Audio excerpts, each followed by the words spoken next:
Iran has delivered a significant blow to the USS Air Power following a series of coordinated missile and drone strikes on American bases in the Middle East. According to reports, Iran's Islamic Revolutionary Guard Corps targeted Prince Sultan Air Base in Saudi Arabia on March 27th, hitting one of the most critical U.S. military installations in the region.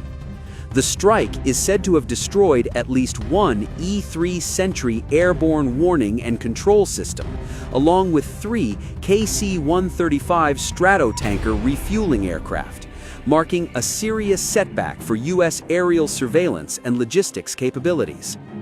The loss of an E-3 AWACS aircraft is being described as unprecedented, given its role as a flying command center that tracks threats, manages airspace, and coordinates combat operations across vast distances. The damage is reportedly linked to an Iranian ballistic missile and drone strike on Prince Sultan Air Base in Saudi Arabia a day earlier. Based on the images that are viral, the rear section of the aircraft, housing the rotating radar dome, seems to have sustained the most severe impact. This section contains critical systems, including antennas associated with the E-3's AN/PY2 surveillance radar. However, the extent of the damage and the circumstances of the strike have not been independently verified.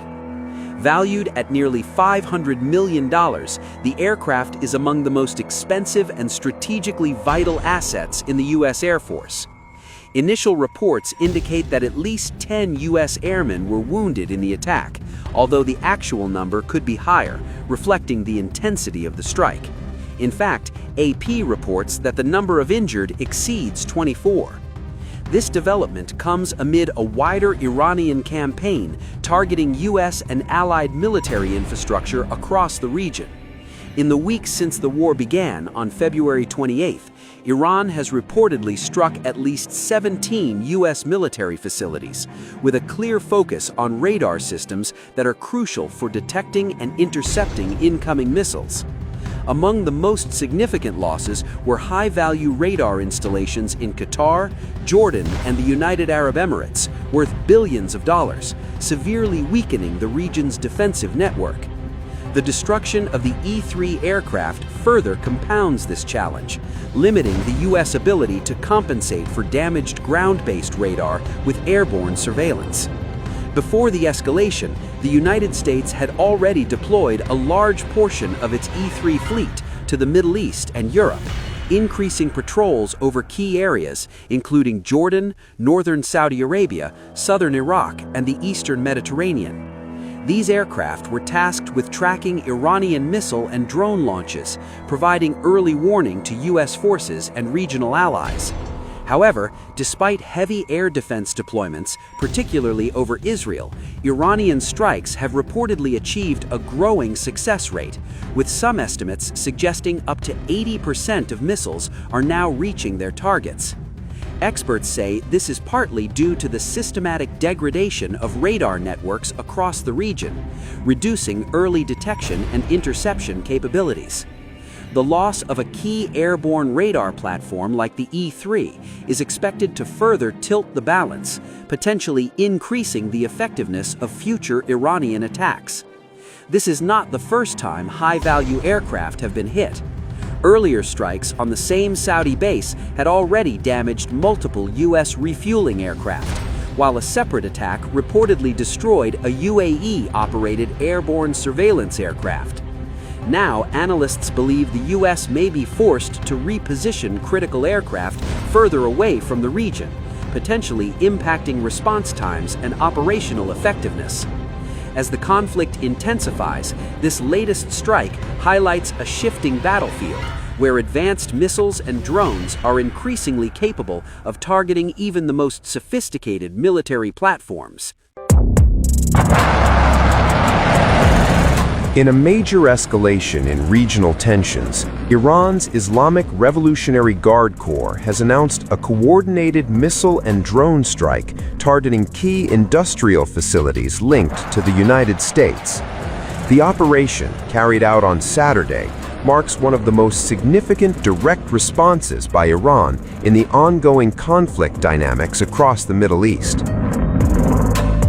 According to an official statement, the strikes were conducted jointly by the IRGC's Aerospace Force and Navy. The Corps described the operation as a retaliation for what it called malicious actions by the United States and its allies, targeting Iran's industrial infrastructure from bases along the Persian Gulf. Two major aluminum production facilities were named as targets: Emirates Aluminum, widely known as EMAL, and Aluminum Bahrain, or ALBA. Both facilities are considered critical to the global aluminum supply chain. EMAL is home to what is described as the world's longest aluminum production line, with an annual capacity of around 1.3 million tons. ALBA, based in Bahrain, also holds strategic importance. According to the IRGC, the facility involves American investment and plays a role in supporting sectors linked to U.S. military and aerospace production. While independent verification of the full extent of the damage remains limited, the choice of targets signals a shift towards economic and industrial pressure points. In its statement, the IRGC emphasized that Iran's response strategy is evolving. It declared that future actions would go beyond a simple eye for an eye doctrine. Instead, it warned of decisive blows aimed not only at military assets,